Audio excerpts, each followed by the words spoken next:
Good morning. आज देखेंगे अपन molecular basis का जो टॉपिक है उसमें आरएनए।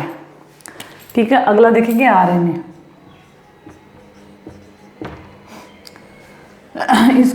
इसका नाम है आरएनए, राइबो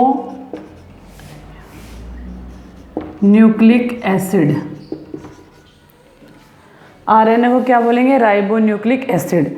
अगर according to central dogma theory के अकॉर्डिंग देखें तो डीएनए से क्या बनता है? आपका डीएनए। इस प्रोसेस को बोलते हैं रेप्लिकेशन।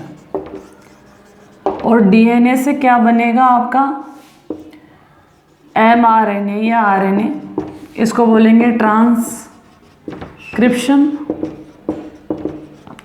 ये प्रोसेस हो गया ट्रांसक्रिप्शन और फिर बनता है आपकी प्रोटीन।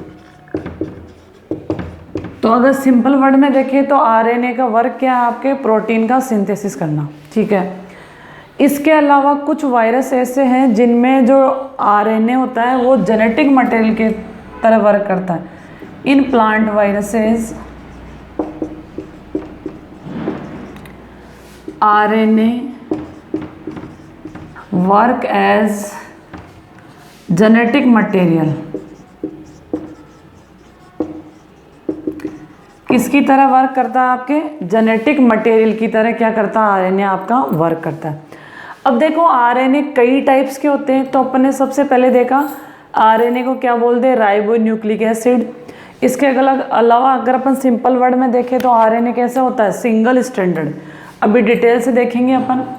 इसके अलावा आरएनए का मेन फंक्शन क्या है? आपके प्रोटीन सिंथेसिस में हेल्प करता है ये।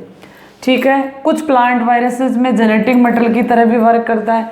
इसके अलावा जो कोविड जो बीमारी है, कोरोना जिसको बोलते हो आप, कोविड जिसको बोलते हो 19, उसका जो वायरस है वो क्या है? सार्स।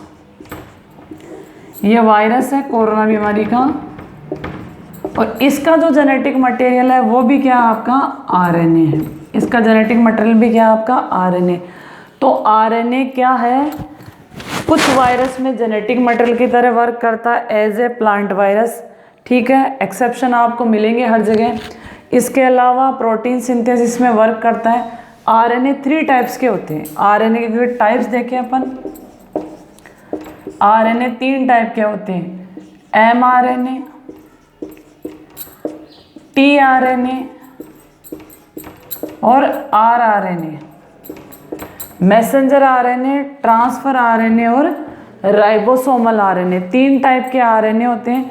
अब अपन डिटेल से देखेंगे आरएनए से रिलेटेड जो भी इंफॉर्मेशन है। आरएनए में क्या अपन न्यूक्लियोसाइड और न्यूक्लियोटाइड ऑलरेडी देख चुके हैं। एक बार फिर से रिकॉल कर लेंगे कि आरएनए में कौन कौन से न्यूक्लियोटाइड और न्यूक्लियोसाइड्स होते हैं। तो अपन डिटेल से देखेंगे आरएनए।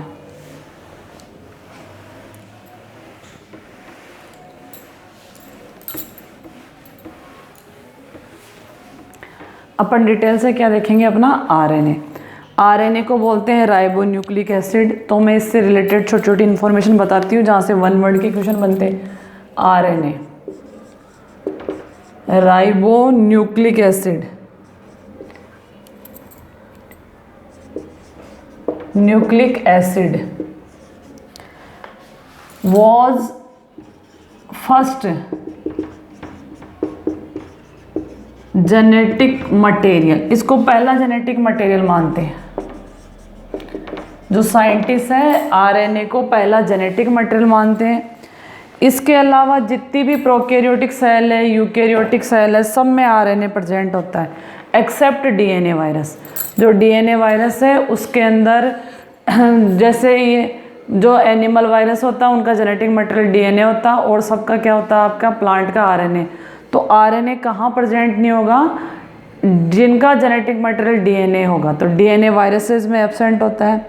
इसके अलावा साइटोप्लाज्म में कितना % होता है आपका? ये बेसिक सी इन्फो है। In cytoplasm 1% RNA present, 1% RNA present होता है। इसके अलावा आरएनए नॉन जेनेटिक मटेरियल ही अपन देख ही चुके। अब आरएनए में कौन सी शुगर होती है, तो अपन देखेंगे composition of RNA. Composition of RNA, RNA के कंपोजिशन में क्या क्या होगा, तो आरएनए में होती है राइबोज शुगर,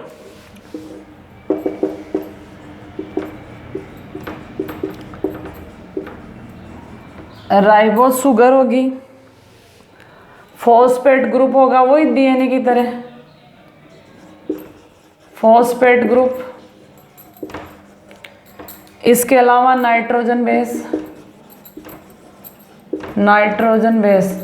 तो अगर आरएनए के कंपोजिशन की बात करें तो आरएनए में क्या होगा, राइबोज शुगर होगी, फॉस्फेट ग्रुप होगा और नाइट्रोजन बेस होगी।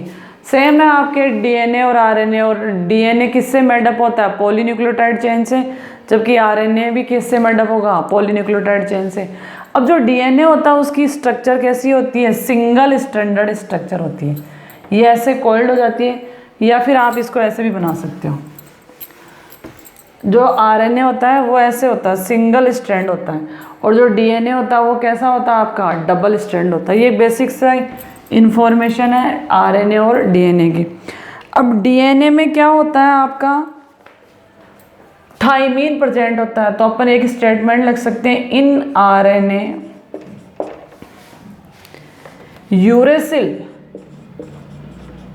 Uracil nitrogen base replaced by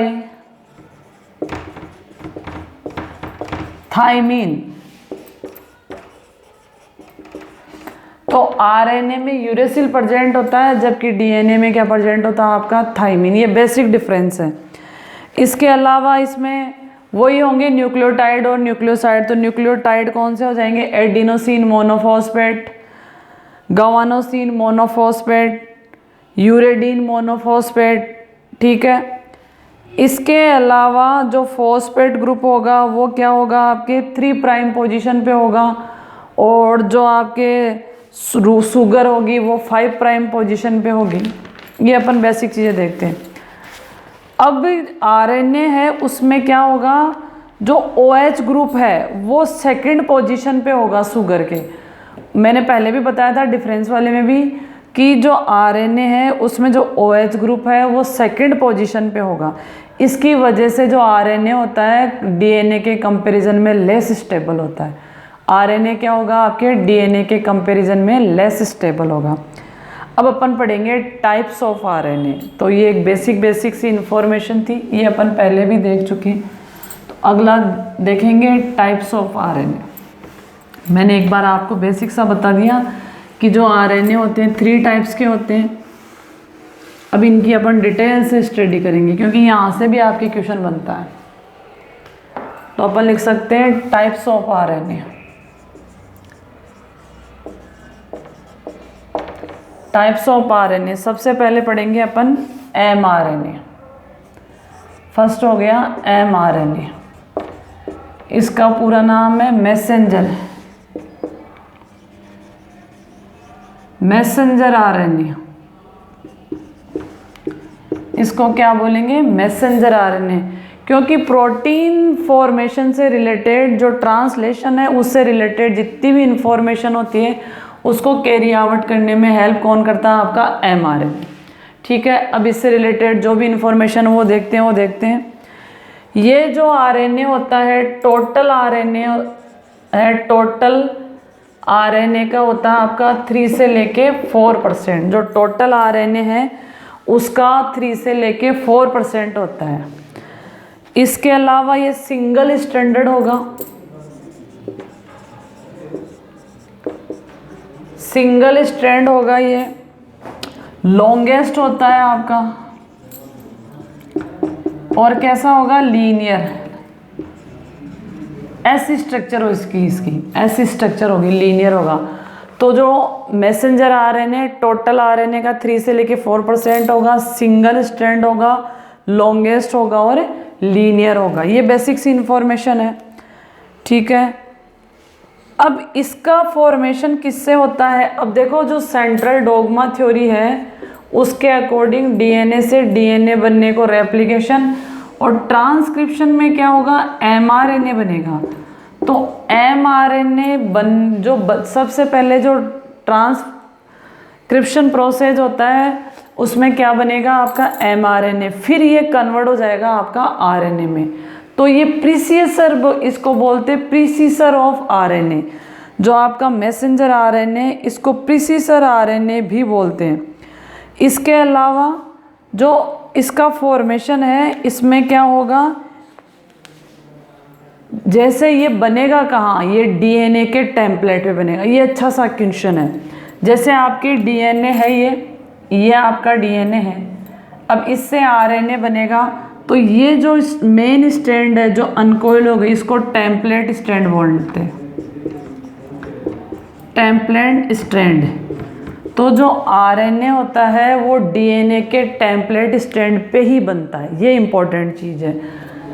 mRNA का मैसेंजर RNA फुल फॉर्म है, टोटल RNA का 3 से 4% होता है, सिंगल स्ट्रैंडेड होगा, लॉन्गेस्ट होगा, लीनियर होगा। इसके अलावा जब mRNA का फॉर्मेशन होगा तो DNA टेम्पलेट पे ही mRNA का फॉर्मेशन होता है।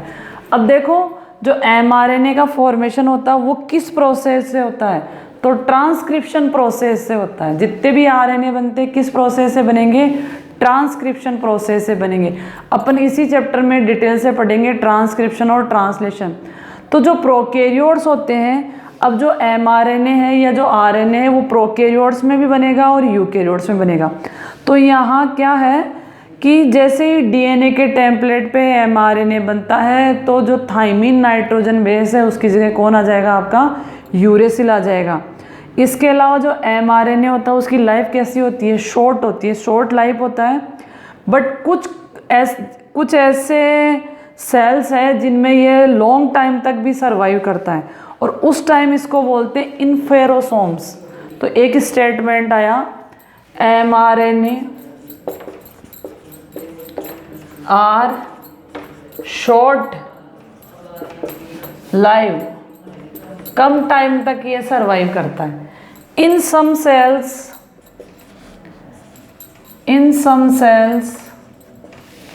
इट सर्वाइव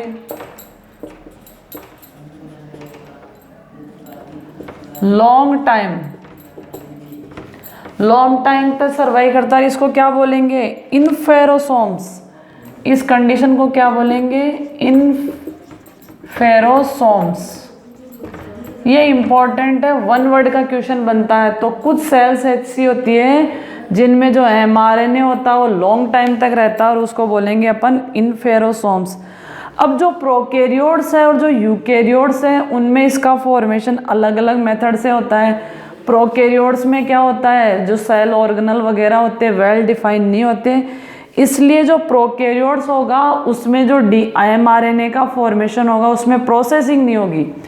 तो यहाँ पे एक वर्ड और निकल के आता है आपका इन प्रोकैरियोट्स। अच्छा क्वेश्चन है वन वर्ड का, in prokaryotes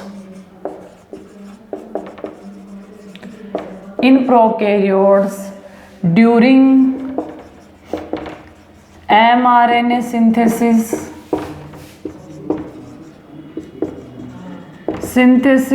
processing are absent। जबकि प्रोसेसिंग किस में प्रेजेंट होगी, आपकी जो यूकैरियोट्स है उनमें DNA की हेल्प से जो mRNA बनेगा उसमें प्रोसेसिंग प्रोसेस होगी, जिसको टेलिंग कैपिंग बोलते हैं, वो अपन डिटेल से देखेंगे। इसके अलावा जो mRNA है वो पॉलीसिस्ट्रोनिक होता है, मतलब जो एंट्रॉन, एक्सॉन और सिस्ट्रोन होते हैं वो भी क्या होंगे, इसमें प्रेजेंट होंगे। इसके अलावा mRNA को प्री mRNA भी बोलते हैं या प्रीसीसियर mRNA भी बोलते हैं। इसके अलावा इसको हेट्रोजीनस RNA भी बोलते हैं। तो mRNA का अदर नेम क्या है, mRNA का अदर नेम है hnRNA, हेट्रोजीनस RNA भी बोलते हैं इसको। इसके अलावा प्रीसीसर mRNA भी इसको बोला जाता है। इसके अलावा जो आपके यूकैरियोट्स हैं उसके अंदर जो mRNA का फॉर्मेशन होगा उसमें प्रोसेसिंग भी होगी। इसके अलावा उसमें कैपिंग भी होगी, टेलिंग भी होगी। ये अपन जब पढ़ेंगे ट्रांसलेशन प्रोसेस इन यूकेरियोट्स, उसमें अपन डिटेल से देखेंगे। इसके अलावा जो आरएनए है, जो एमआरएनए है, उसके फॉर्मेशन में आपके कौन कौन से कोडोन, जो जेनेटिक कोड होता है वो हेल्प करता है। तो इसमें करेगा यूएए, यूएजी और यूजीए। जो स्टॉप कोडोन है ये एमआरएनए की जो फॉर्मेशन होगा उसको क्या कर देंगे, आपके टर्मिनेट कर देंगे। तो ये था आपका एमआरएनए। 3 टाइप्स के होते हैं। इसके अलावा जो प्रोकैरियोटिक एमआरएनए है और जो यूकैरियोटिक एमआरएनए है उसमें डिफरेंस होता है। जो प्रोकैरियोट्स होगा उसमें कैसा होगा, पॉलीसिस्ट्रोनिक होगा, मतलब एक से ज़्यादा सिस्ट्रोन प्रेजेंट होंगे। सिस्ट्रोन वो होते हैं जहाँ प्रोटीन सिंथेसिस की या फॉर्मेशन की इंफॉर्मेशन प्रेजेंट होती है। जबकि जो यूकैरियोट्स होते हैं वो कैसे, यूकैरियोट्स का जो एमआरएनए होगा वो कैसा होता है, मोनोसिस्ट्रोनिक, मतलब जो एमआरएनए फॉर्मेशन से रिलेटेड जो इंफॉर्मेशन है वो सिंगल पॉलीपेप्टाइड चेन के पास प्रेजेंट होगी। फिर से बता रही हूँ, जो प्रोकैरियोट्स और जो यूकैरियोट्स में एमआरएनए का सिंथेसिस होगा, तो प्रोकैरियोट्स में एमआरएनए होगा पॉलीसिस्ट्रोनिक, मतलब जो पॉलीपेप्टाइड चेन का फॉर्मेशन होगा उससे रिलेटेड जो इंफॉर्मेशन होगी वो क्या होगी आपकी, इसमें कंटेन होगी। जबकि यूकैरियोट्स में कैसी होगी, सिंगल पॉलीपेप्टाइड चेन होती है। इसके अलावा ट्रांसलेशन प्रोसेस क्या होती है आपकी, साइमल्टेनियसली चलती है, किसमें, प्रोकैरियोट्स में। इसके अलावा जो यूकैरियोट्स है उसमें कहाँ चलेगी आपकी, साइटोप्लाज्म में चलेगी और अल्टरनेट चलेगी। इसके अलावा जो आपके प्रोकैरियोट्स में जो प्रोसेसिंग होगी वो एब्सेंट होगी। टेलिंग और कैपिंग भी क्या होगी, एब्सेंट होगी। जबकि यूकैरियोट्स में टेलिंग और कैपिंग प्रेजेंट होती है। यूकैरियोट्स का जो एमआरएनए होता है उसकी लाइफ लॉन्ग होती है, जबकि प्रोकैरियोट्स का जो एमआरएनए होता है उसकी लाइफ कैसी होती है, शॉर्ट होती है। इसीलिए उसको क्या बोलते हैं, इन्फेरोसोम्स बोलते हैं। क्या बोलेंगे अपन, इन्फेरोसोम्स। इसके अगला अपन देखेंगे टीआरएनए। तो इसका एक मॉडल फेमस है, क्लोवर लीफ मॉडल, जो अपन अगली क्लास में देखेंगे।